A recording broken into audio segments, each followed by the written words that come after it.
clip. What's up, everybody? Welcome into another hour of First Take. Thank you so much for hanging with us. Molly here. I'm here with Stephen A. Smith and Max Kellerman. Stephen A., what are you hot on for hour number 2? Well, you know, like I told you, there was an APB out for T.I. I was looking for him. From what I'm told, he has been found. He will show his face today to explain what happened to his Falcons. I appreciate his courage. I really do. And we're talking to the most feared man in boxing, Triple G, middleweight, undefeated champ and terror. He has a big fight coming up. He's commenting on another potential big fight, McGregor and Mayweather. Second hour of First Take right now. 4 takes, that's true. 3 takes, not me. 2 takes, 2 luck. 3 takes, not me.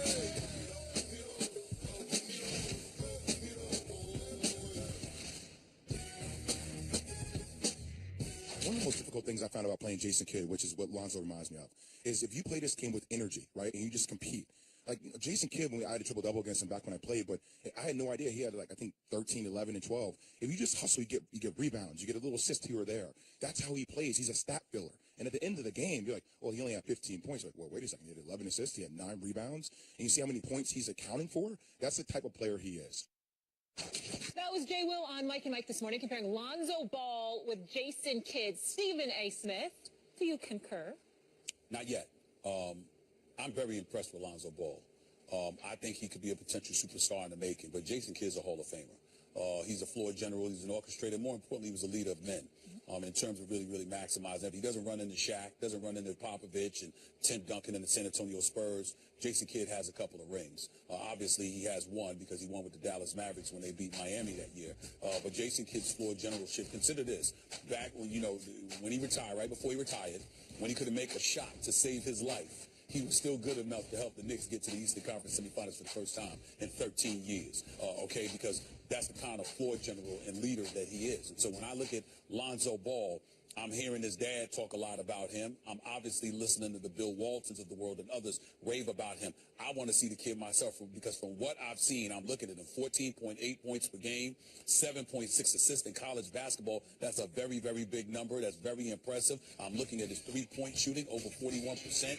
I got to give credit where credit is due. But at the same time, I'm saying to myself, when you get to the next level, Jason Kidd never was interested in being a scorer. He almost scored by accident. Even though this kid can be a floor general, sometimes when you're looking to score, I wonder if you could have the mentality to be that Jason Kidd type. But I don't want to question Jay Williams because he was a stud. We sit here and talk about Jay Williams, our colleague here, and, he talk about college basketball. We forget this was a National Player of the Year at Duke, who was a scoring machine for Krzyzewski, who never allowed anybody to be that way. But couldn't help it. If not for the motorcycle accident. If not for the motorcycle accident, Jay Williams would have been a star in the NBA. There's no perfect comp, or even, I think, really good comp, in my opinion, for Lonzo Ball. It's one of the things that makes him such an interesting player. I know what Jay Williams means when he says Jason Kidd, in the sense that, and I spoke to Jay Williams about this today, ran into each other in the caf, as a matter of fact. Right there in ESPN, the cafeteria. Oh, that's nice. And that's right. We talked about Lonzo Ball. This was going to be a topic of so on our cute. show. And he's talking about the feel for the game. I understand that. Lonzo Ball has a very mature feel for the game for a kid his age in college. But he's taller than Jason Kidd. He's more of a high flyer than Jason Kidd. He's a better shooter, at least in terms of the percentages. But it is an ugly shot he takes. And the question is, does that translate from the 3 in college to the 3 in the pros? Can that shot stay consistent given the form on the shot, right? And I know, Stephen A., you have other questions about his shot at the next level, too. I don't think there's a perfect comparison for him. Look, Jason Kidd also didn't shoot very well out of college. He was Asen Kidd. Remember, no J? Yep. And Lonzo Ball already is doing that better.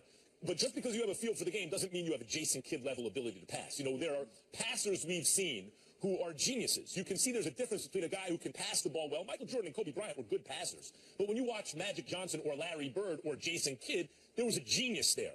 Lonzo Ball's a really good passer. I don't know if he's the kind of genius passer that Jason Kidd is. Time will tell. It is an interesting comp. I think, as I said, one of the most interesting things about Lonzo Ball to me is there is no perfect comp for him. He is a unique player. Well, the greatest thing to say is that we can't dismiss what Jay Williams said. You just can't. Because Lonzo Ball has that kind of potential where you see in his game, as ugly as his shot is, number one, it goes in. Number two, even if he didn't have a shot, it doesn't matter if the comparison is Jason Kidd, because Jason Kidd was no shooter and he was no scorer. So the fact that he was no shooter and no scorer, even though his set shot was pretty good the year they won the title, the fact that he was no shooter and he shot by then. By then, the fact that he was no shooter and no scorer, by you comparing Lonzo Ball to Jason Kidd, what you're saying is you're speaking to his floor generalship and his ability to impact the players around him in a very positive manner. If you're saying that about him, that's certainly no insult. Either way, Lonzo Ball appears to be the real deal and very special. I know I want to go courtside and see this in person myself. That's the thing. Like Derrick Rose when he was a kid, high school, and the pros would come and watch him play. Some players have star quality, a charisma on the court that you can see, a magnetism there, and that is Lonzo Ball. I think part of what Jay Williams is also talking about, though we didn't discuss this, is that you compare him to a Jason Kidd because other than the feel for the game, he has star quality. When he's on the floor, you have to watch him. That's where your eyeballs go. And by the way, he's on a really good team who started to play defense. UCLA could make a run in the tournament. Alpha's doing a good job with them. They're 26-3. They're starting to do good things. But remember, road wins too. There's somebody out west named Gonzaga. They just suffered their first loss just the other day. They've beaten everybody up to that point. That's something you can't ignore. And not only that, one and done NCAA tournament, that changes everything with kids because you never know who's going to wake up not ready. They overslept. They partied a little bit, ate too much the night before. It could be anything that can ruin your NCAA hopes. Before we move on, Lonzo Ball, top 3 pick? I think that you have to consider that. I would have to say, yeah, based on what I'm seeing and what I'm hearing, I need to see the personnel they got coming out of Europe. But when I look at him on a college basketball landscape, this kid out of Washington appears to be special as well. But when I think about Lonzo Ball and I'm watching his passing ability and his ability off the dribble, and then I heard, because I'm watching on TV, and you're not realizing, you think you're looking at someone relatively miniature, and then they're talking 6'4", 6'4 and a half. Max thought he was 6'6". Listed as 6'6". So what I'm saying to you is that when we talk about that size, the ball handling skills, the passing ability, the moxie, I would have to say right now he's easily a top 3 pick, possibly number 1 overall. If the Lakers don't lose their top 3 pick, I don't care that they have D'Angelo Russell, who, by the way, can play off ball. If the Lakers don't lose that top 3 pick, and there's Lonzo Ball sitting at UCLA. From Anaheim, California. With Magic Johnson running the show, I don't see how he doesn't wind up in L.A. I gotta admit to you, I just don't see D'Angelo Russell in L.A. for long. I understand that, too, particularly if they get Lonzo Ball. I'm not saying he has to leave the NBA because he can play, and I think there's an upside. I just don't look at D'Angelo Russell and L.A. as a mix. Lonzo Ball, different story. He seems to be box office. Yeah, we're not the only fans of Lonzo Ball, though. Just asked his dad, his biggest fan. He had to say on ESPN LA's morning show with Keyshawn, George, and LZ. Check it out. They kicked him in the door, but they shocked on what I'm telling them. I said, I'm not looking for no endorsement deal. I'm looking for a marketing and distribution deal, co-branding. The only person doing that is Jordan with Nike. That's what we for. Like I said, if Lonzo don't play, if Lonzo doesn't sign with Adidas, Nike, or Under Armour, whoever, guess what? I'll sign the Big Baller brand. We already got our own brand. Right. Triple B's. Lonzo will be the first one drafted with his own brand. That don't happen. Oh, it's all about the brand in 2017. LeVar comparing his son's brand to MJ's brand with Nike. Now, that's a little aggressive for me, Max Kellerman, but what do you think the impact will be that LeVar Ball will have on his son, Lonzo? It all depends on how good Lonzo Ball turns out to be, and the pun is like irresistible to me every time we talk about it. If Lonzo can ball, if he can really ball, then what his father's doing will actually make him even bigger. The way Tiger Woods' dad talked about him, the way Kobe Bryant's dad talked about him, the way Floyd Mayweather's dad talked about him at times coming up. If the kid can deliver the goods, like even comparing him to Jordan in terms of the way he wants to market himself, I don't have a problem with that. Aim for the stars. You come up short, you hit the moon. Okay, fine. Why not model yourself after the most successful brand in the history of sports? Sure, do it. And then if your son just turns out to be an okay player, you look ridiculous. But if he can ball, the father's mouth will make the kid even bigger. Yeah, but this is the problem with his father's mouth, okay?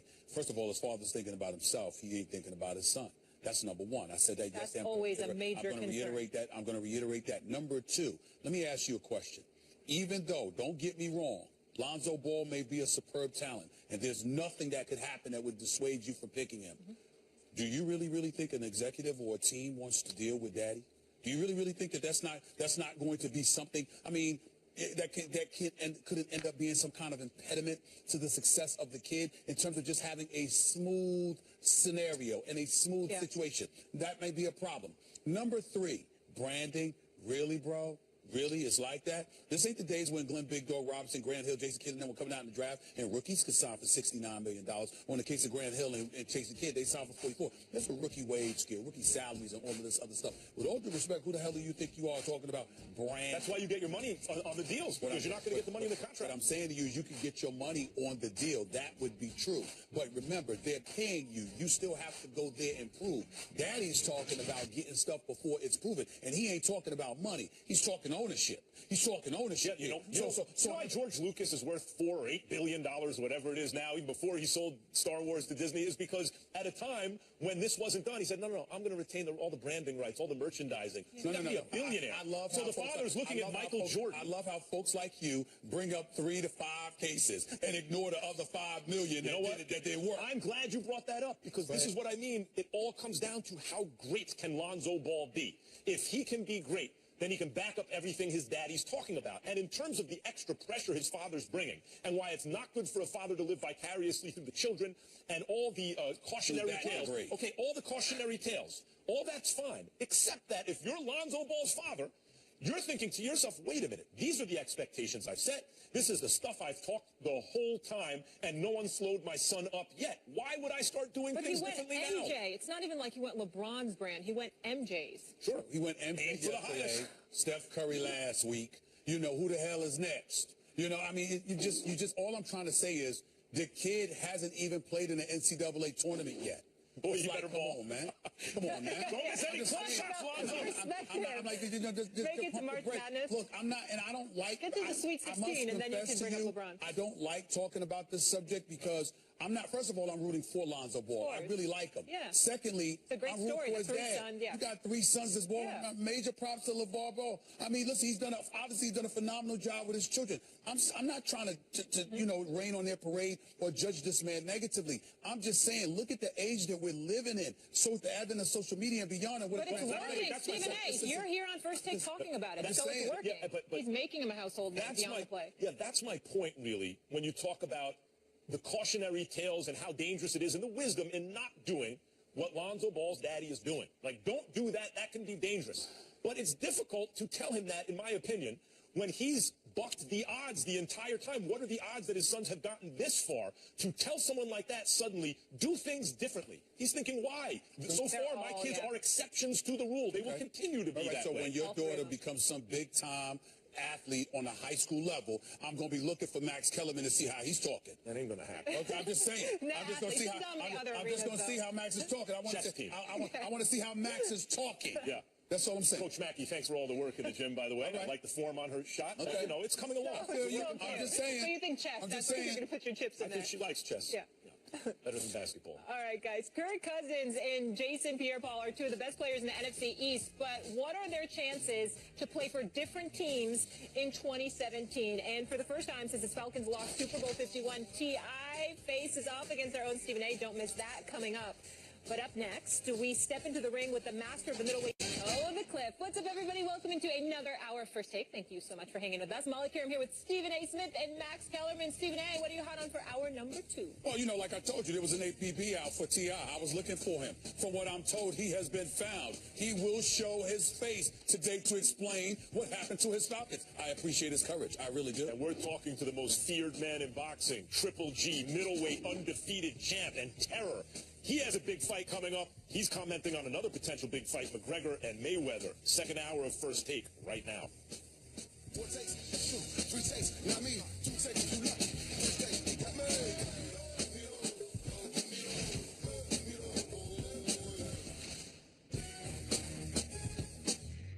One of the most difficult things I found about playing Jason Kidd, which is what Lonzo reminds me of, is if you play this game with energy, right, and you just compete. Like Jason Kidd, when I had a triple-double against him back when I played, but I had no idea he had, like, I think 13, 11, and 12. If you just hustle, you get rebounds, you get a little assist here or there. That's how he plays. He's a stat filler. And at the end of the game, you're like, well, he only had 15 points. You're like, well, wait a second. He had 11 assists. He had 9 rebounds. And you see how many points he's accounting for? That's the type of player he is. That was Jay Will on Mike and Mike this morning, comparing Lonzo Ball with Jason Kidd. Stephen A. Smith,